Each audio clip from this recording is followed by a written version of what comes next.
मुंबई महाराष्ट्र में है ना, तो मेयर भी महाराष्ट्र का ही होगा। मराठी होना चाहिए। जब वो मराठी होगा तो हमारा मराठी को समझेगा ना, दूसरे भाषा का हम लोग को क्या समझेंगे। मराठी ही होना चाहिए और वो भी हमारा ही होएगा, उद्धव बाळासाहेब ठाकरे का ही।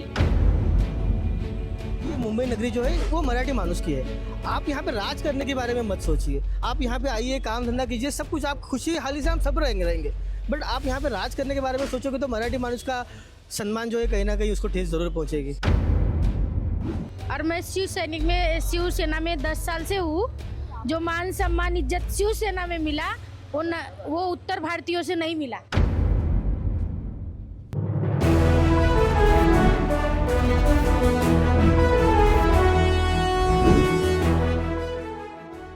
आज महाराष्ट्र मुंबई में खास करके 62 सीटें बिन विरोध चुनकर आई है।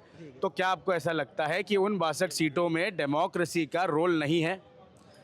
देखिए, डेमोक्रेसी में ये संभव है कि बिन विरोध इलेक्शन हो सकता है, बट जो हुआ है, जिस तरीके से हुआ है, जो आपने देखा विधानसभा स्पीकर बाहर जाके लोगों को खुलेआम धमकी दे रहे हैं, तो उसके बारे में आप क्या कहोगे? या सवाल आपको पूछना चाहिए, आपसे जवाब हमको अपेक्षित है कि ये अगर हो सकता है हाउस के बाहर, तो हाउस के अंदर क्या हो सकता है? यहाँ तक भी सुना गया है कि रात को 12 बजे कोई लोग किसी पार्टी के उच्च नेता किसी कैंडिडेट के घर पे जा रहे हैं, उनको उठा रहे हैं और इलेक्शन ऑफिस में ले गए उनका फॉर्म वापस ले रहे हैं। अगर ये सच है तो इसका सच नहीं और झूठ आपको करना है और ये आपको सामने लेके आना है कि ये क्या हो रहा है। ये तो खुलेआम डेमोक्रेसी के कत्ल ही हो रहा है।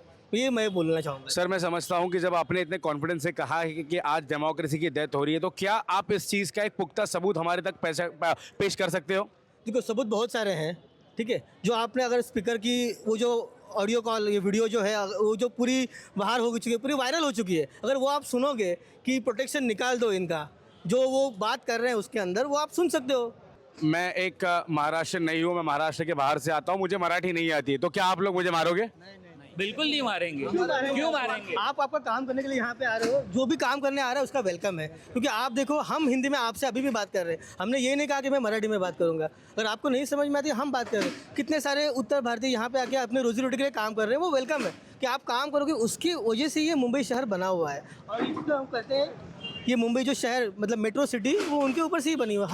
हर एक आदमी यहाँ पे इम्पोर्टेंट है और हर एक आदमी यहाँ पे वेलकम है। मुंबई सपनों की नगरी है, सबके सपने पूरे करेगी। लेकिन यहाँ पे ये मुंबई नगरी जो है वो मराठी मानुस की है।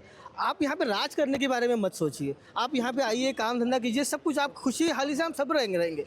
बट आप यहाँ पे राज करने के बारे में सोचोगे तो मराठी मानुस का सम्मान जो है कहीं ना कहीं उसको ठेस ज़रूर पहुँचेगी। मारना ऐसे डायरेक्टली किसी को कोई मारता नहीं है, उनका कोई ना कोई तो इशू होता है, बात करने का तरीका सही नहीं है। हमने भी काफ़ी बार देखा ये चीज़। तो जब कोई ठीक से बात नहीं करता है तभी इश्यूज आते हैं। आप कहीं पे भी जाइए, साउथ में जाइए, आपको भी ये चीज़ दिखेगा। वहाँ पे तो आपको हिंदी भी उनको सही से आती नहीं है। तो मराठी अगर कोई यहाँ पे बोल रहे कि मराठी बोलना है, इतने सालों से रह रहे, तो 100% उनको आना चाहिए मराठी। बोलनी जानी चाहिए, जरूरी है। मराठी बोलना जरूरी है, क्योंकि केरला में जाते हैं उन लोग उनका ही भाषा बोलते हैं, वैसे मराठी में मराठी ही बोलना चाहिए। बट अगर मैं दिल्ली से आया हूँ, मुझे मराठी आती नहीं है, हम लोग सिखाएंगे, शिकवणार आम्ही। सबसे पहले आपका नाम हमें बताइए, सो दैट हमारे व्यूअर्स को समझे कि आप कहाँ से हो।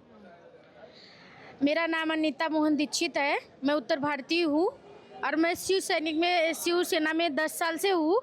जो मान सम्मान इज्जत शिवसेना में मिला वो उत्तर भारतीयों से नहीं मिला। तो कभी इन लोगों ने आपको मारा अगर आपको हिंदी नहीं आई? नहीं, कभी नहीं। वो लोग उल्टा हिंदी में बात करते। जितना इज्जत मान सम्मान मुझे इस शाखा से मिला, शिवसेना से, मैं 14 साल कांग्रेस में थी, बीजेपी में थी, वो इज्जत कहीं मिला नहीं। कि महाराष्ट्र और मुंबई स्पेसिफिकली का जो मेयर है वो मराठी होना चाहिए, उस पर आप क्या कहोगे? ज़रूर होना चाहिए। मुंबई महाराष्ट्र में है ना, तो मेयर भी महाराष्ट्र का ही होगा। मराठी होना चाहिए। जब वो मराठी होगा तो हमारा मराठी को समझेगा ना, दूसरे भाषा का हम लोग को क्या समझेंगे। मराठी ही होना चाहिए और वो भी हमारा ही होएगा, उद्धव बाळासाहेब ठाकरे का ही। लेकिन उन कार्यकर्ताओं के लिए क्या कहोगे जो कितने कई सालों से शिवसेना के लिए प्रामाणिक तरीके से यहाँ पर काम कर रहे हैं, लेकिन आज उनको टिकट नहीं गए, वो अगले पार्टी में गए, उनके लिए आप क्या कहोगे? सर, ये तो वो सब पार्टी में ऐसा होता है। समझो, तुम कांग्रेस देखो, शिवसेना देखो, मनसे देखो, जो भी पार्टी है उसमें ये तो होता ही रहता है। जो पक्ष के लिए काम करते हैं काफ़ी साल, तो उनकी मेहनत का फल उनको मिलता नहीं है। लेकिन उन्होंने थोड़ा रुकना चाहिए। कभी ना कभी एक दिन उनका भी आएगा जब उनको भी टिकट मिल जाएगा। महाराष्ट्र में मराठी मानुस जो है उसकी कीमत कम हो रही है या फिर और बढ़ती जा रही है, इसके बारे में आपका क्या राय है? बढ़ती जा रही है और वो बढ़ेगी।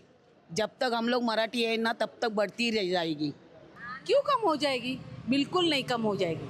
हम लोग होने देंगे नहीं। हम लोग ही नहीं, हम लोग पहली बात तो हम लोग होने देंगे ही नहीं पहली बात। तो यानी कि अगर मेयर मुंबई के बाहर का हो तो वो काम नहीं करेगा, ये आपका मानना है? लेकिन मुंबई के बाहर का मेयर क्यों होगा? अगर मुंबई के लिए इलेक्शन हम लोग चुनाव लड़ रहे हैं तो मुंबई का ही मेयर होगा और मराठी होगा ना। नहीं, ऐसा ज़रूरी नहीं है कि दूसरा काम नहीं करेगा, लेकिन अगर यहाँ पे ये अगर महाराष्ट्र है तो यहाँ पे मैक्सिमम लोग मराठी लोग ही हैं, उनका ही अस्तित्व होना चाहिए मैक्सिमम, तो उस हिसाब से मराठी ही होना चाहिए। सर सबसे इम्पोर्टेंट ये रहती है, आज मैं आपको एक चीज़ आउट ऑफ द स्टेट की बात कर रहा हूँ, राजस्थान में आपने ये कभी क्वेश्चन किया? तो अब मेरा आप सभी शिवसैनिकों से एक आखिरी सवाल है। आज राज ठाकरे उद्धव ठाकरे साथ में आए हैं, क्या आपको लगता है उन दोनों बंधुओं के बेटों में उतनी ताकत है कि वो महाराष्ट्र को एक साथ ला सकते हैं? श्योर श्योर श्योर, वो दोनों ही ला सकते हैं और वो हमारी ताकत है। ठाकरे जरूर लेके आएंगे, वो हमारी ताकत है और जरूर लेके आएंगे। जरूर लेके आएंगे। They both are the future of Maharashtra politics and they will definitely win this time.